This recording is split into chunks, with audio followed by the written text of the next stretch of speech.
ఉండొచ్చు, మాకు అన్ని ఏమంటారు హల్లెలూయా. నేటి వాక్య ధ్యానంలో లూకా సువార్త 2వ అధ్యాయము, లూకా సువార్త 2వ అధ్యాయము బిడ్డలారా, ఈరోజు దేవుడు ఎలా మంచివాడు, ఎన్ని విషయాలు మంచివాడు, ఏం చేస్తాడు అనేది కొన్ని మాటలను ధ్యానం చేసుకుందాం. పరిశుద్ధ గ్రంథంలో నుంచి లూకా సువార్త 2వ అధ్యాయము 7వ మాట చదువుతారు ఎవరైనా? 2లో 11 చదవండి. ఫస్ట్ 2లో 11. దావీదు పట్టణమందు నేడు రక్షకుడు మీ కొరకు పుట్టి ఉన్నాడు. దేవుని మాటలు దీవించుగాక. ఒక చిన్న ప్రార్థన కావలసిన అందరూ కూడా. నీ వాక్యమే నన్ను బ్రతికించెను,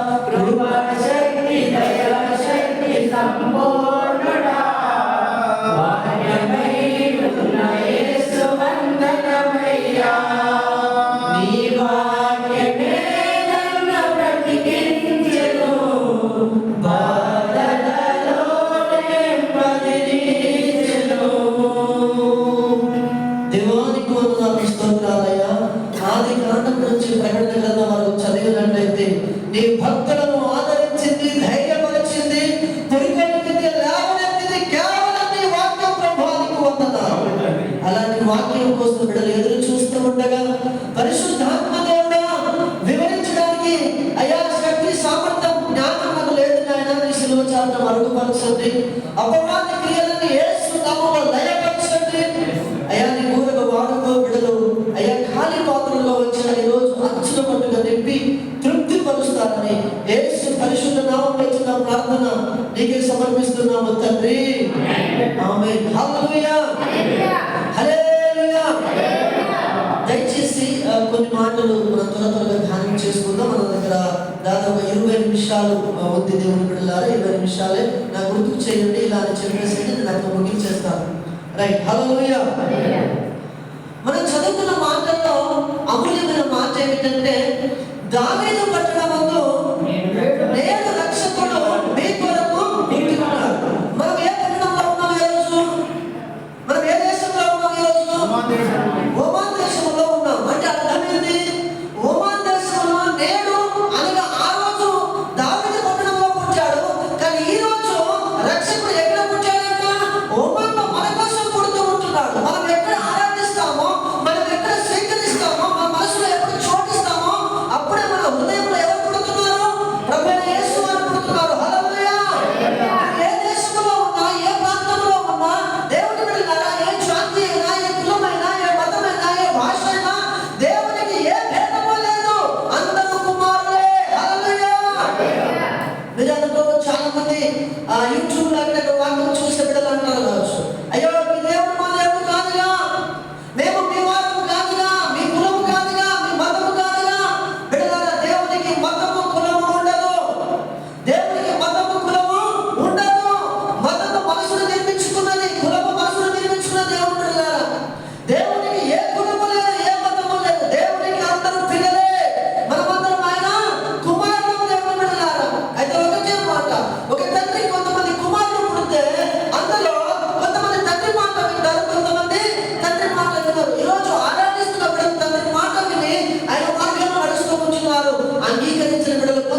లేకపోతే వేరే సైన్యం ఇక్కడ దిగుతూ ఉంది.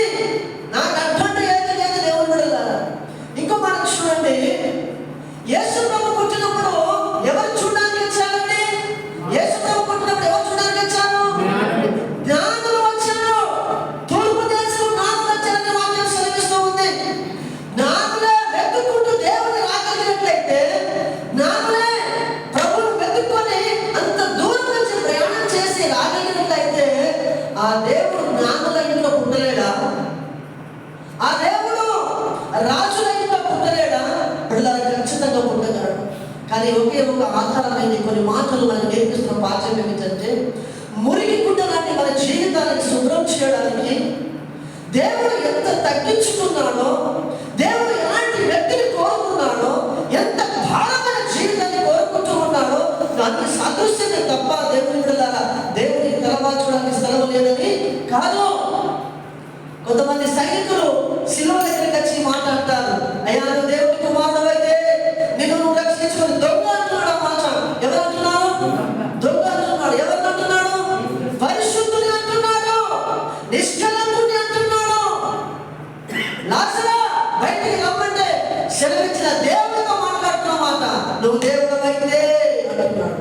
ఎంత ధైర్యం అండి, ఎంత ధైర్యం! ఒక మనిషికి చెప్పడానికి ధైర్యం అనేది చాలదు. ఏమని? నువ్వు నిజమైన వ్యక్తి అయితే, నువ్వు అలా అయితే ఇలా అయితే చెప్పడానికి నోరు రాదు బిడ్డలారా. కానీ సృష్టికర్త దేవుడితో చెబుతున్నాడు దొంగ ఏమని?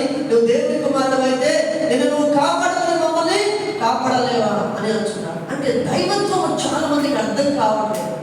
యేసు ప్రభు కాపాడుకోవాలంటే దేవుడి బిడ్డలారా సముద్రానికి ఆగిపోమంటే ఆగిపోయింది. సముద్రం ఉప్పొంగుతూ ఉంది, సముద్రం లోపడుతూ ఉంది, సృష్టి లోపడుతూ ఉంది దేవుడికి. మరణం ఒక లెక్కన దేవుడి బిడ్డలారా, మరణించిన వారిని తిరిగి లేచిన దేవుడికి మరణము దేవుడి బిడ్డ అవశ్యము కాబట్టే ఆయన శిలువలో బలయ్యాడు. ఆ మరణించకపోతే, ఆ రోజు శిలువలో బలి కాకపోతే ఈరోజు మనం నరకానికి వెళ్ళిపోయే వారము. అందుకు యేసయ్య శిలువలో మరణించాడు. తనను తాను కాపాడుకోలేక కాదు దేవుని బిడ్డలారా. చాలా మంది హేళన చేసే వాళ్ళు అంటారు, ఇదిగో 3 మేకులు ఆయన తీసుకోలేకపోయాడని చెప్పేసి వ్యంగ్యంగా మాట్లాడుతూ ఉంటారు. దేవుని బిడ్డ ఒకవేళ ఆ రోజు యేసయ్య 3 మేకులు తీసుకుంటే ఆ 3 మేకులు ఎవరికి పడేటివి? నీకు పడేటివి. ఆ రోజు శిలువలో దొంగలకు శిలువకేశారుగా. అంటే దొంగ ఎక్కడికి వెళ్ళాలి? నరహత్య చేయవాడు ఎక్కడికి వెళ్ళాలి? శిలువకి వెళ్ళాలి, శిక్షకి వెళ్ళాలి. ఆ శిక్ష తొలగించడానికి నీ శిక్ష భరించాడయ్యా. ఎంత గొప్ప దేవుడు! దేవుడు దయచేసి ఈరోజు మనకు ఎవరు పుట్టి ఉన్నారంట? రక్షకుడు పుట్టి ఉన్నాడు. ఎవరైనా ఏ గ్రంథంలోనైనా ఈ మాట రాయబడి ఉందా? నేడు మీ కొరకు రక్షకుడు పుట్టి ఉన్నాడు అనే మాట రాయబడి ఉందా? లేదుగా దేవుని బిడ్డలారా, లేదు. తండ్రుల కోసము, కుమారుల కోసము దేవుని బిడ్డలారా త్యాగం చేసిన వారు ఉన్నారు. కానీ సర్వ మానవాళి కోసం జన్మించిన ఏకైక దేవుడు నజరేయుడైన యేసు కాదా? భూమధ్య రేఖలో ఇశ్రాయేలు దేశంలో బెత్లెహేములో దావీదు పట్టణంలో జన్మించిన వాడు యేసయ్య కాదా? అందరికీ అందుబాటులో ఉండాలని చూస్తారు, అందరికీ అందుబాటులో ఉండాలని, నీకు సమీపంగా రావాలని, ఎంత ఘోరమైన పాపికైనా దేవుని బిడ్డలారా దేవుడు సమీపంగా రావాలని, అందరికీ అందుబాటులో ఉండాలని భూమధ్య రేఖలో ఆయన జన్మించాడు. హల్లెలూయా! ఆయనకు కులము లేదు, మతము లేదు, భాష లేదు, తారతమ్య భేదాలు లేవు. యేసు ఎలాంటి దేవుడు అంటే రక్షించే దేవుడు. హల్లెలూయా! ఎక్కడి నుంచి రక్షిస్తాడండి? ఎక్కడి నుంచి రక్షిస్తాడంటే మొట్టమొదటిగా నరకము నుండి రక్షిస్తాడు. ఎక్కడి నుండి? నరకము నుండి. నరకం మేమెందుకు పోతామండి? మేమేం పాపం చేశామండి, మేమేం చెడ్డ పనులు చేశామని కొంతమంది గల్ల ఎగురుస్తూ ఉంటారు. పాపం చేస్తూనే, తప్పు చేస్తూనే. ఎందుకంటే మనం చూడలేదు కాబట్టి, గల్ల ఎగరేసుకుంటూ ఉంటారు. కానీ వాక్యం చెబుతున్న మాట ఏమిటంటే, ఇదిగో అందరూ త్రోవ తప్పి దేవుడు అనుగ్రహించు మహిమను పొందలేకపోవచ్చు ఉన్నారు. దేవుని మరో చూడేలా రాయబడుతూ ఉంది, ఒక్కడు నీతిమంతుడు లేడు, ఒక్కడు లేడు రాయబడుతూ ఉంది. శిలువలో బలి కావాలంటే ఎలాంటి బలి కావాలి? పరిశుద్ధమైన బలి కావాలి. పరిశుద్ధమైన బలి భూమిలో ఉందా? లేదు. యేసు ప్రభు ఎందుకు జన్మించాడండి? ఆ పశువుల పాటలు ఎందుకు పుట్టాడండి అంటే పరిశుద్ధులు భూమి మీద రావాలి. ఆ పరిశుద్ధులు, ఆ బలి కావాలి. అందుకు జన్మించాడండి, అందుకు జన్మించాడు. మన పాపానికి ప్రాయశ్చిత్తం జరగాలంటే ఒక పరిశుద్ధుడు రావాలి. వేదం చెబుతూ ఉంది ఆ మాట, ఏమని? సర్వ పాప పరిహారం రక్త ప్రోక్షణ అవశ్యం బలరక్తం పరమాత్మైన పుణ్యదాన బలియానం. సర్వ పాపానికి ప్రాయశ్చిత్తం జరగాలంటే ఎవరు బలి కావాలి? సర్వోన్నతమైన దేవుని కుమారుడే, సృష్టికర్త దేవుడే బలి కావాలి. అందుకు దేవుడు దిగి వచ్చాడు. హల్లెలూయా. ఆయన బలి కాకపోతే మనకు రక్షణ లేదు. ఆయన బలి కాకపోతే మనకు ఆధారము లేదు. ఆయన భూమి మీద రాకపోతే మనం పరలోకానికి మార్గమే లేదు. మనకు మోక్షం ఎలా చేరుతావు? పరలోకం ఎలా వెళ్తావు? ఆయన దిగి వచ్చాడు కాబట్టి నీకు మార్గం వేశాడు. హల్లెలూయా. ఆయన దిగి రాకపోతే మనకు మార్గం లేదు బిడ్డలారా. ఆయన దిగి రాకపోతే మనకు మార్గము లేదు. సృష్టికర్త దేవుడు పరలోక సింహాసనాన్ని వదిలిపెట్టుకొని భూమి మీదకి దిగి వచ్చాడు. అది గొప్ప విషయం. ఓ సైంటిస్ట్ దేవుని బిడ్డల పేరు నాకు గుర్తుకులేదు, కానీ చంద్రమండలానికి మొట్టమొదటిసారిగా వెళ్ళాడంట. వెళ్ళి తిరిగి దిగి వచ్చిన తర్వాత అందరూ విలేకరులు అడుగుతున్నారంట, నాయన ఏ మనుషులు అక్కడికి వెళ్ళలే, నువ్వు వెళ్ళేవాడికి హౌ డు ఫీల్, ఎలా ఫీల్ అవుతున్నావు అని చెప్పాడంట. నా గొప్పగా ఏమనిపించలేదు అన్నాడంట. నా గొప్పగా ఏంటి అనిపించలేదు, అది నాకు ఆశ్చర్యమే లేదు అన్నాడంట. అదేంటండి, చంద్రమండలానికి పోయి రావడం అంటే మామూలు విషయము కాదు. మీరు అలా ఎందుకు చెప్తున్నారంటే, నేను చంద్రమండలానికి వెళ్ళి వచ్చేసాను, అది గొప్ప విషయం కాదు, కానీ పరలోకం నుండి దేవుడి భూమికి రావడమే గొప్ప విషయం అన్నాడు. దేవుడు పరలోకం నుండి భూమి మీద దేవుడు రావడం గొప్ప విషయం అండి. మనసులో ఎక్కడ రావడం గొప్ప విషయం ఏమి కాదు. దయచేసి రోజు మాటలు వింటున్న బిడ్డలారా, ప్రభు మన కోసం దిగి వచ్చాడు. ఎందుకు దిగి వచ్చాడంటే రక్షకుడిగా దిగి వచ్చాడు. ఎందులో నుంచి రక్షిస్తాడంటే నరకంలో నుండి రక్షిస్తాడు. హల్లెలూయా. నేను రక్షకుడు మన కొరకు ఉదయించి ఉన్నాడు. హల్లెలూయా. సర్వయుగములలో సజీవుడవు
ప్రేమతో ప్రాణమును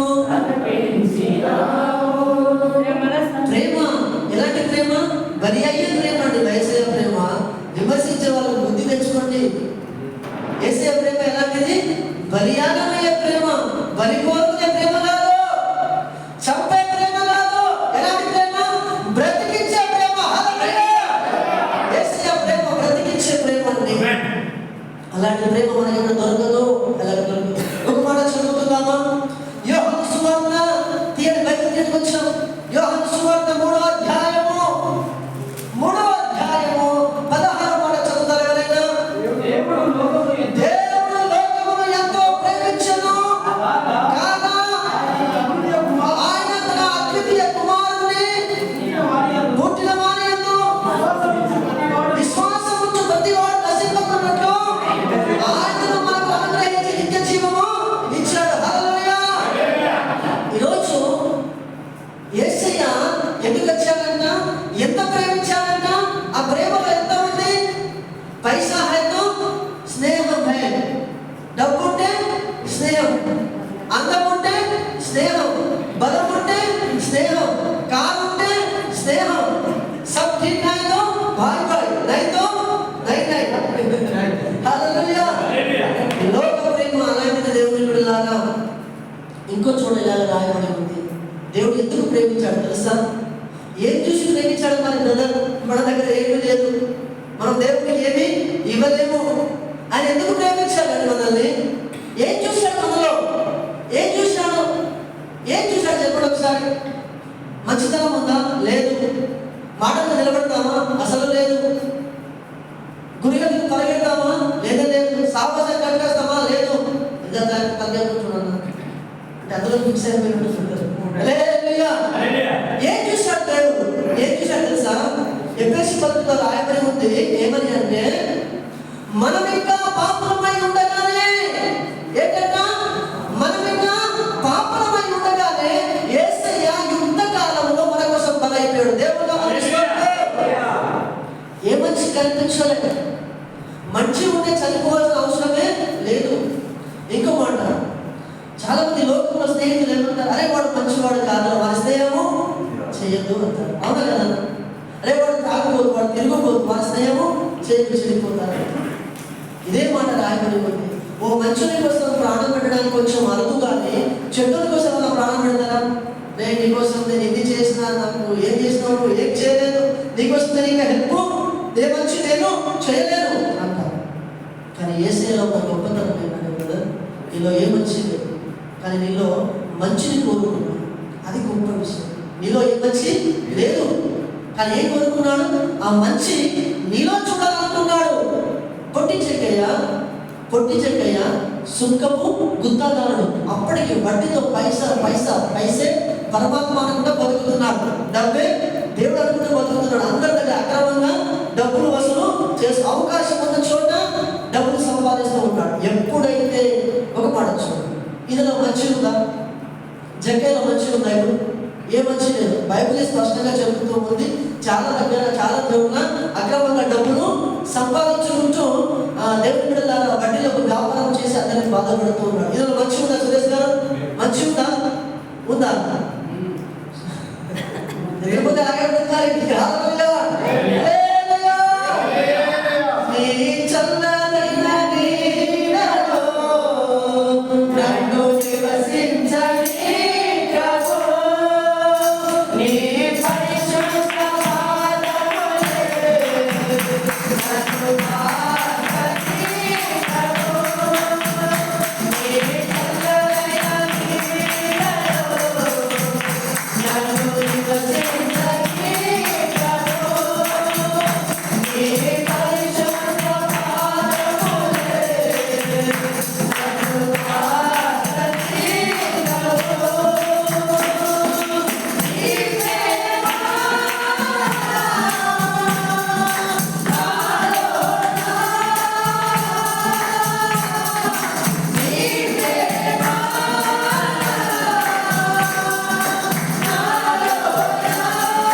ఎవరి ప్రేమ ఉండాలి?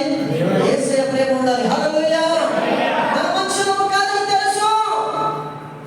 ఆ రూపాంతర కొండలో ప్రభు రూపాంతరం పొందినట్టుగా బిడ్డలారా, మనము దినదినము ఏం కావాలన్న ఆయన ప్రేమలోకి మార్చబడాలి. ఎన్ని సంవత్సరాలైనా అదే జీవితం ఉంటే ప్రభు చూసి రోజు వీరి కోసం ఎందుకు ప్రాణం పెట్టాడా అని బాధపడతాం. 2024 ముగించబోతుంది. కొన్ని రోజులైతే 2025లో ప్రవేశించబోతున్నాం. దేవుని బిడ్డలారా, దేవుడు నీకోసం ప్రాణం పెట్టినందుకు ఆనందపడే వ్యక్తిగా నువ్వు మారాలని ఈరోజు ప్రభు కోరుకుంటూ ఉంటున్నాడు. ఒక మాట చెప్పి నేను ముగించేస్తాను. చాలా విషయాలు రాసుకున్నాను. అసలు చాలా పెద్ద ప్రశ్నలు తప్పుడు మనం చెప్పినట్టుగా 2-3 గంటలు పోవచ్చు కదా. కానీ దేవుని బిడ్డలారా, మరి దేవుని మహాత్ములు ఒకటే మాట చెప్పారు. అసలు 8 అంశాలు ఉన్నాయి ఇందులో, కానీ ఒకటే అంశం చెప్తున్నాను నేను ఈరోజు. అయితే యేసు రక్షకుడు. అయితే నేను చెప్పాను ఇంతకుముందు, జక్కయ్యలో ఏ మంచి లేదు, జక్కయ్యలో ఏ మంచి లేదు. కానీ జక్కయ్య ఏమన్నాడు? నువ్వు దిగి అంటే ఈ జక్కయ్య ఫస్ట్ ఏం లేదు తెలుసా? ఊపర్ నేనేగా బస్ నీచే నైక ఎక్కడ ఉండాలి? ఉన్నతమైన స్థలంలో ఉండాలి. కిందికి వచ్చే మనసు నేను తగ్గింపు జీవితము లేదు దేవుడు విన్నాడు. కానీ ఎప్పుడైతే యేసయ్య మాట విన్నాడో, అందరూ అలాంటి వాళ్ళమే, జక్కయ్య లాంటి వాళ్ళమే. అందరిలో ఈగో ఉంది, అయ్యో జక్కే అలాంటి వాడా అని మీరు అనుకుంటారు. మన లోపల కూడా అయ్యో ఆయన కంటే ఎక్కువ ఉంది. ఇంకా ఒక మాట అంటే 10 మాటలు వేసేస్తాం. హల్లెలూయా, तुम कितना है तो मैं कितना है तू ఇది వస్తుంది. బిడ్డలారా చూడండి, అలాంటి స్వభావం కలిగిన మానవ స్వభావం ఈరోజు. అయితే ఆ తరంలో బిడ్డలు కొంత దేవుడికి లోబడ్డారు, విధేయులయ్యారు. ఈ తరంలో ఇంకా పాపము చాలా ఘోరంగా తాండవం చేస్తూ అందరినీ నరకానికి తీసుకొని వెళ్ళిపోతుంది. అయితే ఒక మాట ఏంటంటే, జక్కయ్యలో మంచి లేదు, కానీ యేసు ప్రభు ఒక మాట అన్నాడు, జక్కయ్య నువ్వు దిగి రా. ఏంటంట, నువ్వు దిగి రాస్తే నేను ముడుతా, నేను బాగు చేస్తా కాదు, నీ ఇంటిలోనికి వస్తా. హల్లెలూయా. ఎక్కడికి వస్తాడు దేవుడు? నీ ఇంటిలోనికి వస్తా. ఈరోజు నువ్వు దిగితే దేవుడు నీతో రాబోతున్నాడు. నువ్వు దిగితే నీ ఇంటిలోకి రాబోతున్నాడు. దేవుడు బిడ్డలారా, జక్కయ్యలో ప్రభు ఏం కోరుకున్నాడంటే మారు మనసే కోరుకున్నాడు తప్ప ఆయన తప్పిదములను దేవుడు చూడలేదు. ఈరోజు మనలో కూడా ప్రభు మన తప్పిదములను చూడట్లేదు, కానీ 2025లో మనం మార్చుకొని ప్రవేశించబడితే దీనికోసం ప్రాణం పెట్టిన మనం సంతోషంగా ఉంటారు. దేవుడు దయచేసి ఈరోజు మన ప్రభు మనకు నేర్పిస్తున్న పాఠం ఏంటంటే, నేడు రక్షకుడు మీ కొరకు వచ్చి ఉంటాడు. హల్లెలూయా. ఎంతమంది హృదయంలో చోటు ఇవ్వలేదు, ఎంతమంది దేవుని స్థానం ఇవ్వలేదు, ఎంత దూరంగా ఉన్నారు. ఈరోజు దేవునికి సమయస్తులు కావాలి. భూప్రపంచంలో నీ కోసం పుట్టినవాడు ఎవరు? నీ తండ్రి ఆయన కోసం పుట్టి, తల్లి ఆమె కోసం పుట్టింది. మనము మన కోసమే పుట్టాము. అక్క, మన హరిబాబు, మన మేడము డబ్బులు ఇచ్చిన, జీతాలు ఇచ్చిన, ఎన్ని బంగారం ఇచ్చిన, వెండి వైడలు ఇచ్చిన, ఏమి ఇచ్చినా మన కోసం ప్రాణం పెట్టేవారు లేరు. ఒకే యేసు. హల్లెలూయా. మన కోసం పుట్టినవాడు ఎవరు? యేసు. అందుకు యేసు దేవుడు అండి. హల్లెలూయా. అందుకు యేసు దేవుడు. ఎందుకు ఆరాధిస్తారండి? ఎందుకు చెమట కొడతారండి? తప్పిదములను కనిపెట్టేవాడు ఎప్పుడు దేవుడు తెలుసుకోలేడు. తప్పుని వెతికేవాడు దేవుడు ఎప్పుడు తెలుసుకున్నాడు. దేవుడు పెట్టారు, కానీ ఒకటి తెలుసుకున్నాడు. అతని పేరే ఆర్ఆర్కే మూర్తి గారు. నామం స్మరించడానికి యోగ్యులు కాదు. దేవుడు పెట్టారు, అంత గొప్ప పరిచయం చేస్తారు. అయితే ఆయన బైబిల్లో తప్పు వెతకాలనుకున్నాడంట. ఎక్కడ? బైబిల్లో తప్పులు వెతుకున్నాడంట, కానీ మనుషుల లోపాలను వెతకలేదండి. బైబిల్లో తప్పు మనుషుల లోపాలు వెతికామా ఏ రోజు ప్రేమించలేదు. ఏ రోజు ప్రేమించాలి. మనిషి లోపాలను దేవుడు ఇప్పుడు చూడలేదు. వాడు మారు మనసు పొందుకోవాలి, రక్షించబడాలి అనుకున్నాడు. హల్లెలూయా. ఈరోజు ఒక చక్కటి మాట ఏంటంటే, నేడు రక్షకుడు మన కొరకు వచ్చి ఉన్నాడు. దేవుడు లోకమును ఎంతో ప్రేమించాడు. ప్రేమించి ఏం చేశాడు? తన కుమారుడిని మనకు ఇచ్చాడు. మనకిచ్చాడు. ఎందుకు ఇచ్చాడు? ఇంటిలో ఎదిగించుకోమని ఇవ్వలే. ఎవరైనా అలా ఇస్తారా? నీకు నా కుమారుని ఇస్తా, ఏమంటారు? చక్కగా పోషించుకో, వారికి మంచిగా చదివించు, వారికి మంచి జాబ్ తీసుకో, వాడు కలెక్టర్ కావాలి, ఎమ్మెల్యే కావాలి, ఎంపీ కావాలి, దేశ ప్రధానమంత్రి, రాష్ట్రపతి ఇలా కోరుకుంటారు. కానీ వారి పెద్దగా సిలవకే అని అంటారు ఎవరైనా? ఎవ్వరూ అన్నారండి. అది దేవుని ప్రేమ, అది దేవుని ప్రేమ. దయచేసి ఈరోజు యేసు ప్రభు దేవుడు ఎంత ప్రేమించాడంటే బలయంతగా ప్రేమించాడు. అందుకు యేసు దేవుడు. హల్లెలూయా. దేవుడి మాట దీవించి ఆశీర్వదించుగాక. కళ్ళు మూసుకుని ప్రార్థించండి. మహాగణ మహోన్నతుల వందనాలు, స్తోత్రాలు. అందరం ఒక్క నిమిషం దయచేసి మన హృదయంలో యేసు చోటు